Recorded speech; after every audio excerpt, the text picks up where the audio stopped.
초연결 사회라고 합니다. 우리는 디지털 기술을 매개로 그 어느 때보다도 촘촘하게 연결된 사회를 살아가고 있습니다. 그렇다면 이렇게 연결된 세상 속에서 우리는 얼마나 잘 소통하고 있을까요?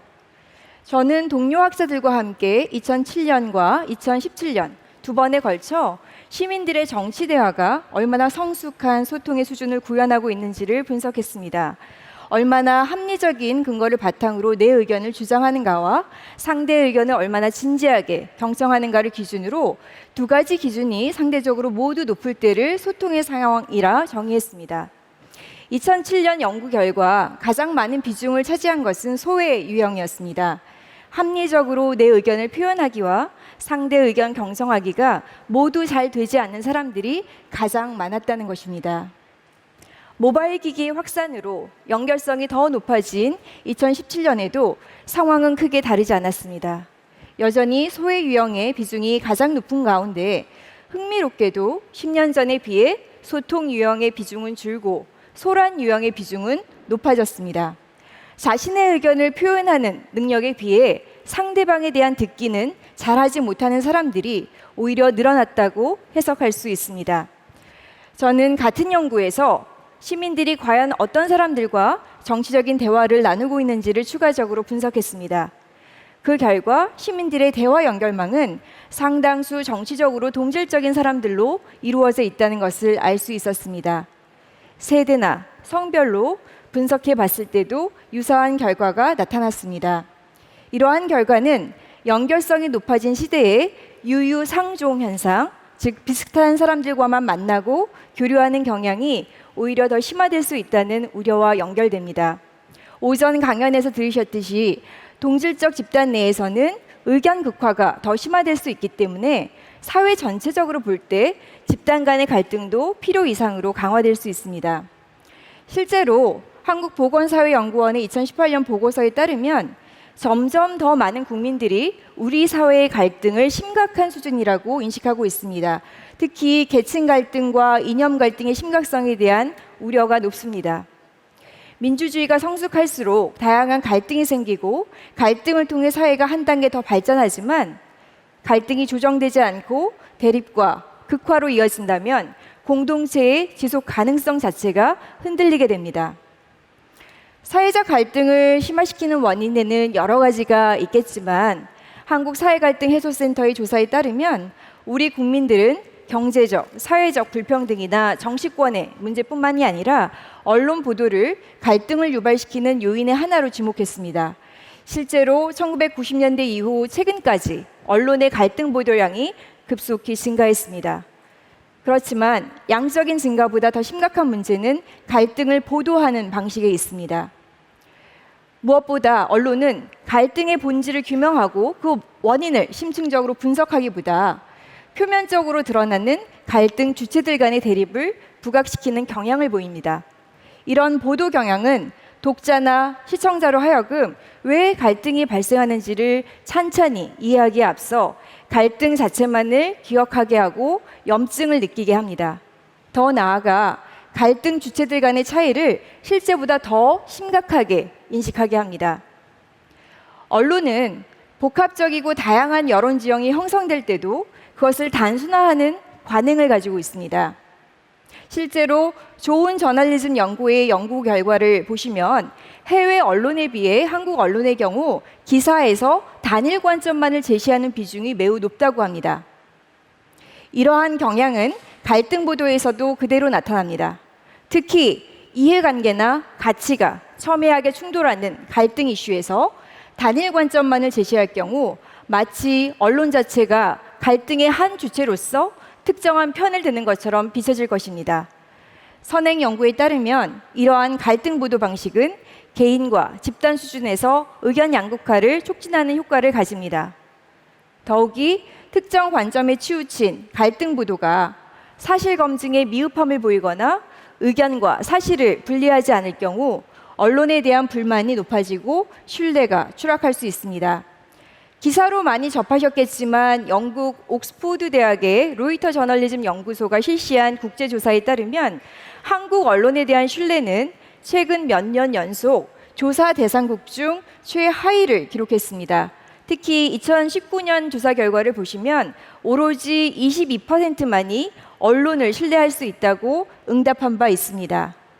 로이터 저널리즘 연구소의 동일한 조사에 따르면 우리나라의 경우 전 연령대에서 정치 시사 정보를 얻기 위해 유튜브와 같은 동영상 플랫폼을 이용하는 비율이 다른 나라에 비해 월등히 높습니다.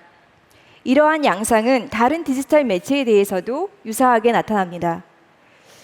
이에는 다양한 이유가 있겠지만 기존 언론에 대한 불신도 그 원인 중 하나일 것입니다. 저는 최근 노년층의 정치의식과 미디어 이용에 대해 연구하고 있는데요.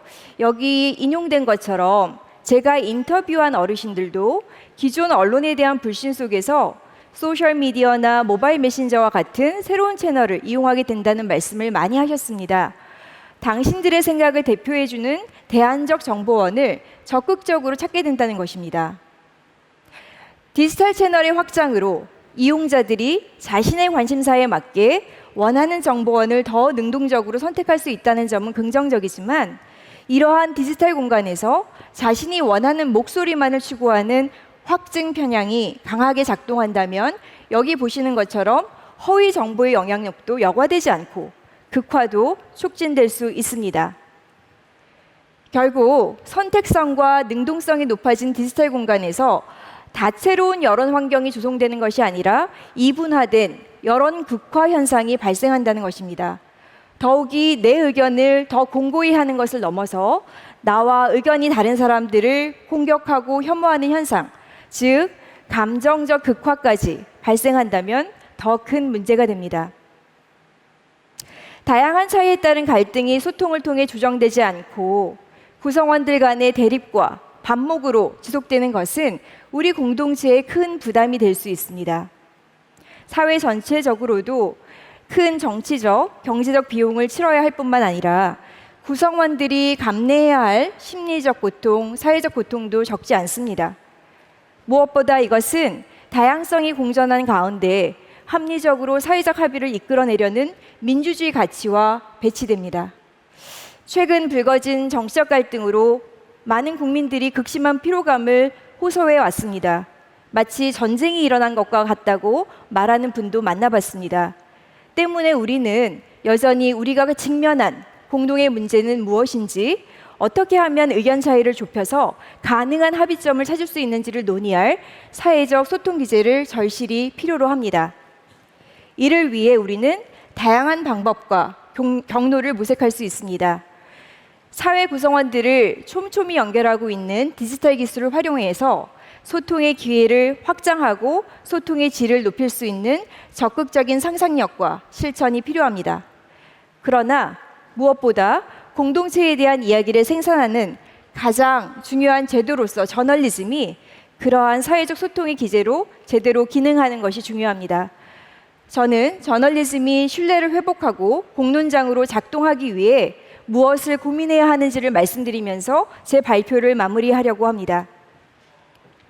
아마도 여러분께서는 2017년도에 실시된 원자력 정책 관련 공론조사를 기억하실 겁니다.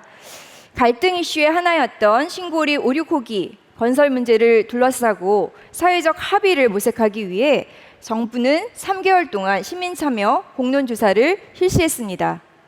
대표성을 갖춘 시민 참여단이 해당 사안에 대한 충분한 정보를 습득한 후 한자리에 모여 분임 토론을 벌였고 합의점을 찾아 최종 정책 권고안을 도출하는 사회적 소통 실험이었습니다.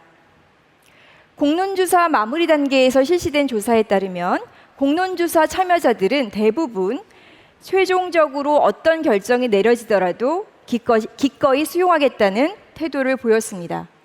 공론조사 과정에서 충분한 토론이 이루어졌기 때문에 최종 결론에 대해 높은 수용 의사가 형성된 것입니다.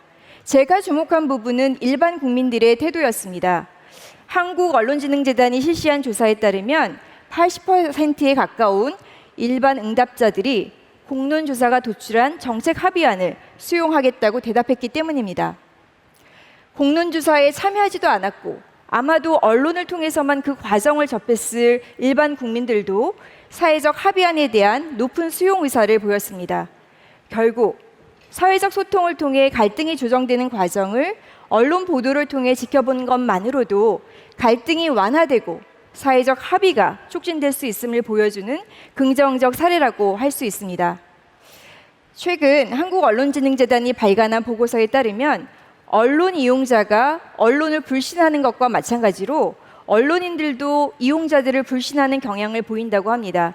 여기 인용된 한 언론인의 말처럼 시민들 자체가 정파적이기 때문에 언론을 편향되었다고 인식하고 불신하고 있다는 것입니다.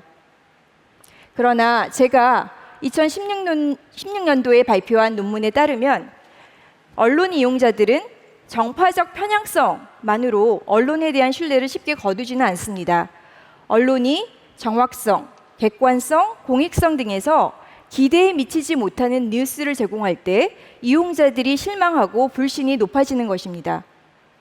바꿔 말하자면 언론이 전문성, 윤리성 차원에서 품질이 높은 뉴스를 생산한다면 이용자들은 그것을 긍정적으로 평가하고 신뢰를 보낸다는 것입니다.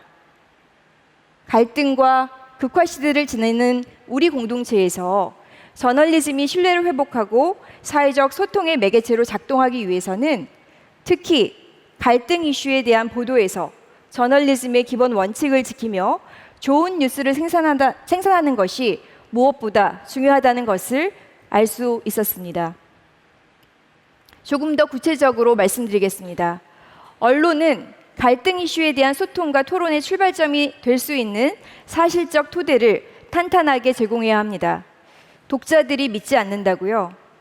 사실이 아닌 신념을 쫓는 사람들이 많아졌다면 좀 더 설득력 있게 사실관계를 설명할 필요가 있습니다. 단편적인 사실들을 파편적으로 제시하는 것이 아니라 풍부한 맥락 속에서 그 사실이 어떤 의미를 가지고 있는지를 설명하고 취재 동기와 취재 과정을 투명하게 보여줌으로써 사실 검증 신뢰성을 높여야 합니다. 갈등 이슈에 대해서 언론은 더 높은 설명 책임성을 가져야 한다는 것이 핵심입니다. 또한 갈등 이슈에 대한 보도에서는 복합적 관점을 택해야 합니다. 갈등 이슈를 둘러싼 여론 지형을 최대한 포괄적으로 보여줘야 한다는 것입니다. 특히 언론의 이해관계나 정파적 경향성 때문에 의견을 사실처럼 보도하거나 특정 취재원의 의견을 그대로 중계하는 관행이 있다면 그것을 반성하고 탈피해야 합니다. 또한 갈등 보도의 관점을 갈등 프레임이 아니라 해결 프레임으로 전환해야 합니다. 문제를 고발하거나 중계하는 것만으로는 갈등 해결에 기여하기보다 오히려 갈등을 조장할 가능성이 높습니다. 언론이 전지전능하게 대안을 제시하라는 것이 아닙니다. 갈등 조정 과정을 더 가치 있게 보도해야 한다는 것입니다. 사건의 초기 단계 못지않게 중기와 후기 단계의 보도 비중이 높아져야 합니다. 관성적인 갈등 보도, 극화를 유발하는 갈등 보도에서 벗어나기 위해서는 정치 엘리트가 아닌 독자들을 먼저 바라봐야 합니다. 양극화된 정치 집단에 비해서 독자들은 더 다채로운 관점들을 품고 있기 때문입니다. 분명 품질을 갖춘 뉴스, 좋은 저널리즘에 반응하는 독자와 시청자가 있다는 것을 믿고 우리가 공동체의 일원임을 경험하고 자각하게 하고 소통하게 하는 언론의 역할을 기대합니다. 이상입니다. 경청해 주셔서 감사합니다.